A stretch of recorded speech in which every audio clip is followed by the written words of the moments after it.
Greetings, Hoodoo family. I hope you're staying warm in this last phase of winter.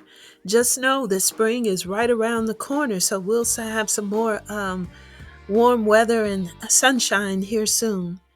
But, family, if you don't get anything else from this channel, I want you to learn how to work with the spirit of things, how to be your wonderful, authentic self in your work, and follow your spirit like our ancestors did. And just know that you are competent and you are capable of being a hoodoo practitioner.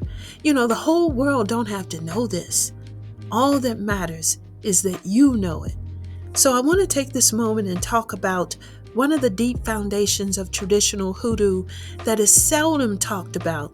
But if you can tap into this, family, you can become a very powerful and skilled hoodoo practitioner. Money can't buy it. It has nothing to do with popularity or how many spells you know. Today people talk about hoodoo as magic, conjure, folk magic, folk beliefs, all kinds of things. And there's a lot of emphasis on products.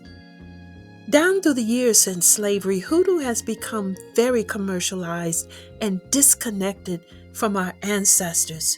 So in this video, I want to talk to you about the animist roots of hoodoo, the foundation of hoodoo beliefs. Now, why is this important to you? Because it can take you to a higher level in hoodoo work and connection with higher powers. And many of you have reached a plateau. You're ready to take your work to another level. And this is it, by digging deeper into the true roots of hoodoo. Animism is a foundation of true hoodoo of our ancestors. From those early days when the workers had nothing to work with but just the things around them, nature and the spirit of things. This is how it all got started. And animism is a belief that everything has a spirit. And you're going to notice in traditional hoodoo, we like to work with plants, rocks, animals, water, trees, rain, sun, the moon, even the weather. We even work with the spirit of the living and the dead. We work with the spirit of things, and you've heard me say this many times. We seek the spirit of whatever it is that we're working with. And that's why the herbs, the plants, the roots, whatever it is we're working with still has to retain some of its spirit, or it's no good to us. So, also in hoodoo, we believe, like our ancient ancestors did, that everything has a connection. As practitioners, we have to find the connection to our target or the connection to the outcome that we're seeking. And in hoodoo, we believe, like our ancient ancestors, in the sacred circle of life, lineage, where we are connected with our ancestors even in death. We also believe that the universe is a spirit and that there is a higher power that presides over all of creation.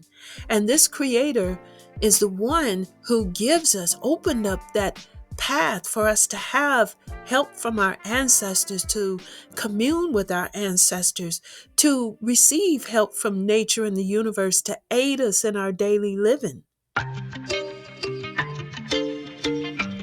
Although hoodoo has its roots in ancient traditions of our long-lost ancestors of Africa, I want you to always remember it is indigenous to our Black ancestors of America.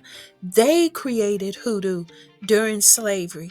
And something you should know is that during the early days, hoodoo didn't even have a name. It was ancient ways of doing things that was brought over through the Middle Passage. These early hoodoo workings were like the wind. People did work according to their beliefs and what they learned from the other African tribal members that crossed paths with them during slavery. A lot of the ancestors developed new ways of doing things out of necessity. I find it interesting that through blood rites, some of the first arrivals opened the way for Simbies in this land. But also keep in mind, Simbies were here already because some of our people were here already. So the spiritual workers of old used these sacred connections and their connections with nature to do their work. But here's the thing, they did it how they wanted to, when they wanted to. They had a lot of freedom and independence, and they had all of this in complete secrecy. So although they couldn't control what happened with their lives during slavery, in hoodoo, they had complete control. So they were like the wind blowing at night. Nobody could see what they were doing, but they certainly could feel it when it impacted them. So I end this video with this, and this is so serious. Hoodoo is not just about power for us today. It's about reclaiming the deep connection with nature, the universe, and our ancestors. It's about rediscovering that independence, that freedom of hoodoo ways, without all of this modern pressure to conform to other folks' standards and scrutiny.